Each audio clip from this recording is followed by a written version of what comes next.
The Cincinnati Bengals made multiple roster moves yesterday that cleared 3 spots on the 53-man roster. And last night, we also saw the New England Patriots make multiple trades that the Bengals probably could have afforded if they wanted to. So we'll talk about both of those things here on today's show. And if the Bengals do end up making any trades before the NFL trade deadline, we will have an immediate instant reaction for you guys. So stay up to date on all things Bengals news. Hit that sub button, and let's get into today's Bengals rumors.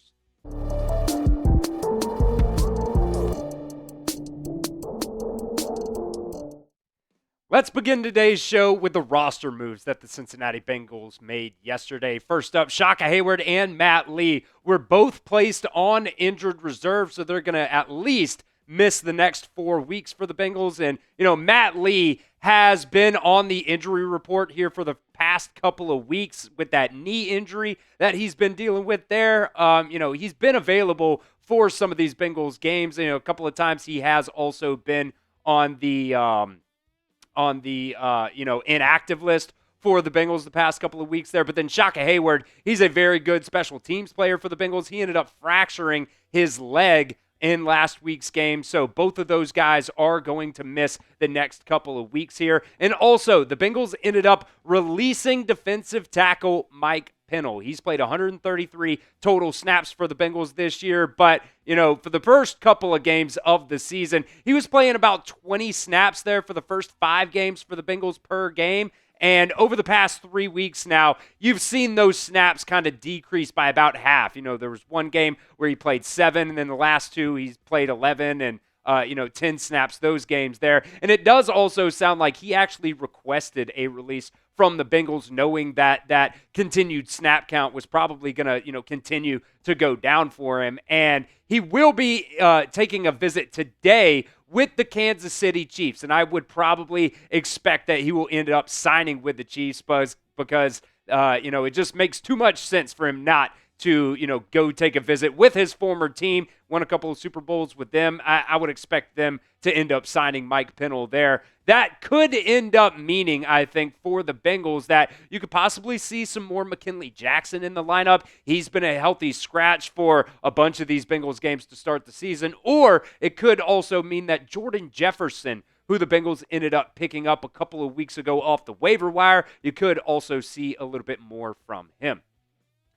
So will the Bengals make any more trades this year? You got about 6 days before the NFL trade deadline. So let me know what you guys think down at the pinned comment of today's show. Type Y for yes or N for no. Will the Bengals make any more trades?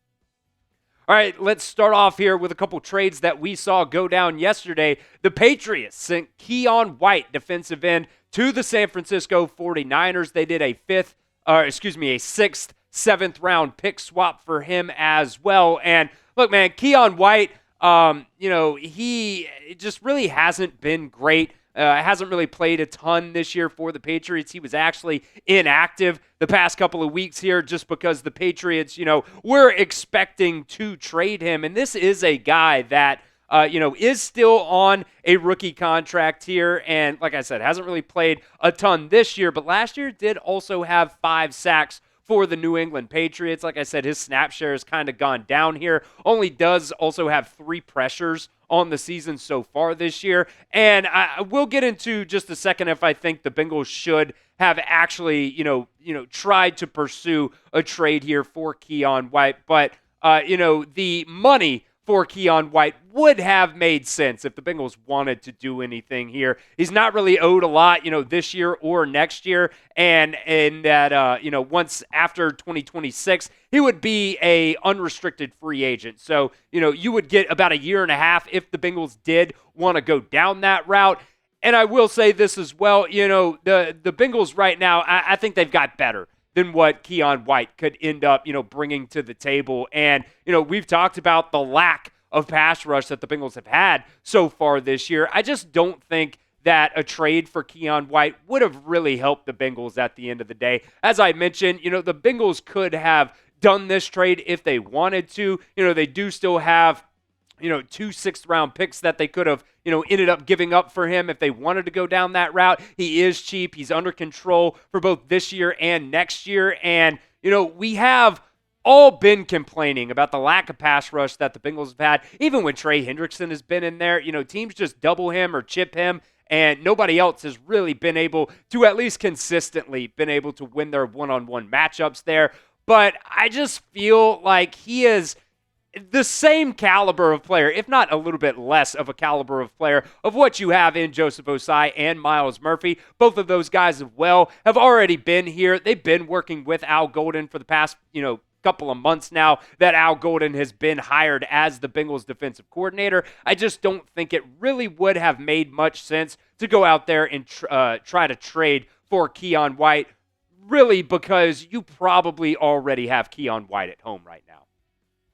All right, we'll continue with another trade and some more Bengals trade rumors here in just a second. But first, I want to give a shout out to the sponsor of today's show. Omaha Steaks is the official sponsor of tailgating.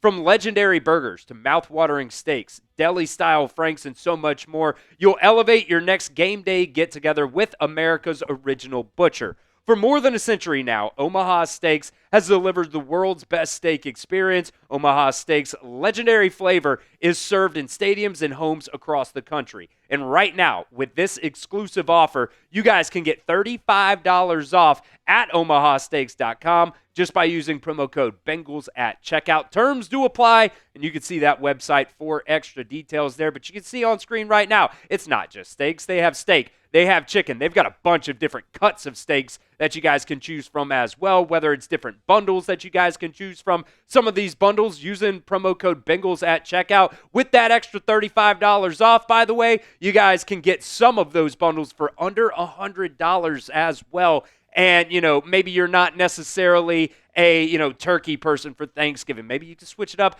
do a little bit of filet mignons as well.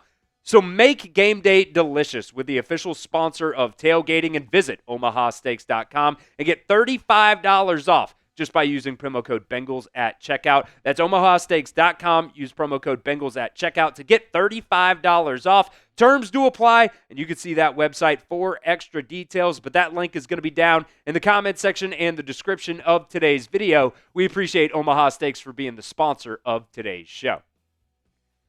Now, pretty much within about 30, 40 minutes or so of these trades going down, the Patriots made a second trade last night that also is going to affect the AFC North. The Patriots also sent safety Kyle Duggar to the Pittsburgh Steelers. They did a 6th, 7th round pick swap for him as well. The Patriots did try to trade Kyle Duggar at the NFL roster cutdown time, but the contract at the time seemed to be an issue for some teams out there. He was set to make about $26 million over the next 2 years, but really the reason this trade really ended up happening was because the Patriots were willing to take a little bit of that salary off the plate of the Pittsburgh Steelers. You see Ian Rappaport tweeted this out yesterday that the Patriots are actually going to be paying most of that $5.4 million, what was left on Kyle Duggar's original base salary for this year. They're also going to be taking on some of those roster bonuses as well to be able to complete that deal. And I think what is also important is this final line right here. The final 2 contract years have been wiped out. So that $26 million over the next 2 years are null and void. That is not going to happen. He is going to be a free agent after the 2025 season. So the Pittsburgh Steelers essentially gave up a 6th round pick for a 1 year, really half year rental here for Kyle Duggar because they wiped out the remaining contract, and the Patriots are taking on the majority of what he is going to make the rest of this season as well. And, Kyle Duggar, he did get injured last season and, ended up, I believe it was an ankle injury for him. And, was kind of supposedly misdiagnosed, had to have surgery on it. And, the first couple of years, Kyle Duggar was really, really good. But this, past season just wasn't the best season for him. And, this year just really hasn't been able to make it on the field for the Patriots. And I talked about Kyle Duggar as a possible trade target for the Bengals.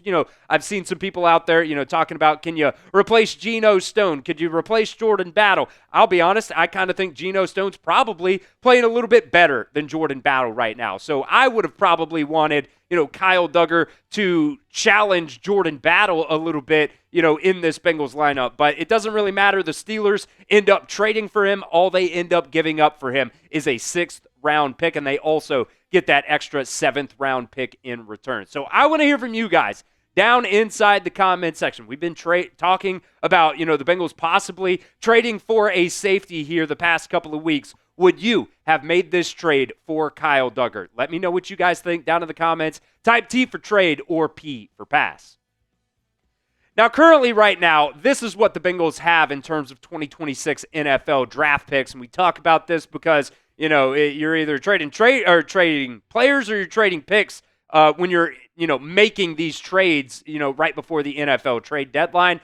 You've got the bare minimum right now. You do also have those 2 6th-round picks. You don't have a 5th-round pick because you did that 5th, 6th-round pick swap for, Joe Flacco a couple of weeks ago there. So, you can talk about trading picks all you want, and I'm going to, continue to talk about it probably here. But, the Bengals right now, they don't play the pick compensation game to add more picks. You talk about the Patriots, they have 9 or 10 total picks right now in the 2026 NFL draft, and a bunch of those, by the way, are before the 6th round. So they are loading up on picks to, try to help their team. That's just not something that the Bengals really do at the end of the day. Paul Dehner Jr., before we get out of here, by the way, I do want to mention a couple things that he said about some trade rumors here for the Bengals over the next couple of days here.